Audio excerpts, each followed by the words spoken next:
امروزه آهن و فولاد به عنوان دو ماده جدا نشدنی از صنایع به شمار می‌آیند.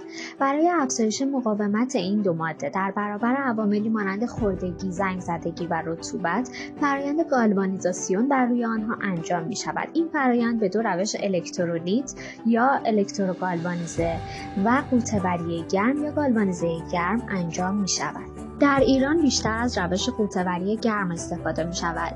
در این روش ابتدا سطح محصولات از هر گونه آلودگی، لایه‌های اکسیداسیون و چربی ناخالصی پاکسازی می شود. به این مرحله چربی زدایی گفته می شود و استفاده از محلول‌های قلیایی انجام می گردد. پس از پاکسازی کردن سطح محصول با استفاده از محلول‌های قلیایی، آن را شستشو می‌دهند تا باقی مانده محلول‌ها از روی آن پاکسازی شود. سپس اگر زنگ‌زدگی بر سطح قطعه وجود داشته باشد، آن را در حوضچه حاوی اسید غوطه‌ور کرده تا زنگ‌زدگی آن از بین برود. در مرحله غوطه‌وری، قطعات اسیدشویی شده را در حوضچه‌های حاوی فلز روی غوطه‌ور کرده که دمای آنها 450 درجه سانتیگراد میباشد. پس از مدت زمان مشخصی، قطعات از حوضچه‌های حاوی فلز روی بیرون آورده شده و در جهت تثبیت پوشش روی بر روی آنها در قلتک‌های نبرد گرم قرار می‌گیرند.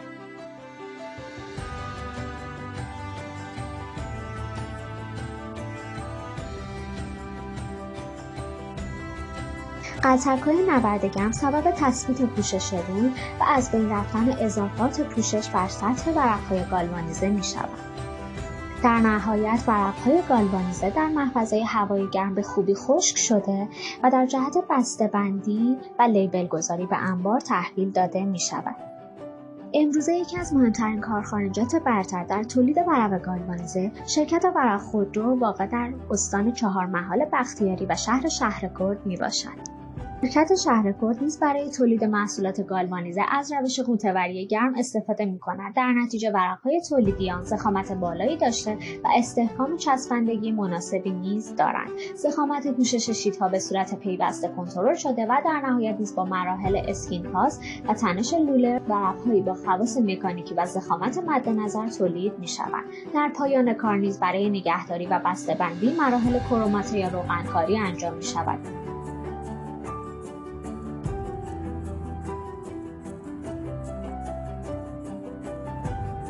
ضخامت ورق‌های گالوانیزه تولید شده در این مجموعه حدود 0.4 تا 2 میلیمتر میباشد که جرم پوشش روی بر روی آنها 8.99% وزنی روی و 2% وزنی آلومینیوم میباشد. در واقع جرم پوشش روی بر ورق‌های گالوانیزه شرکت ورق خودرو 60 الی 350 گرم بر متر مربع بر روی هر دو طرف شیت میباشد. ویژگی‌های ورق‌های گالوانیزه تولیدی در شرکت ورق خودرو شهرکرد می‌توان به مقاومت در برابر خردگی، زیبایی و ظاهر آراسته، قابلیت انعطاف‌پذیری و پایداری و مقاومت مکانیکی اشاره کرد. همچنین بیشترین کاربرد ورق‌های گالوانیزه تولیدی در این مجموعه در صنعت خودروسازی میباشد.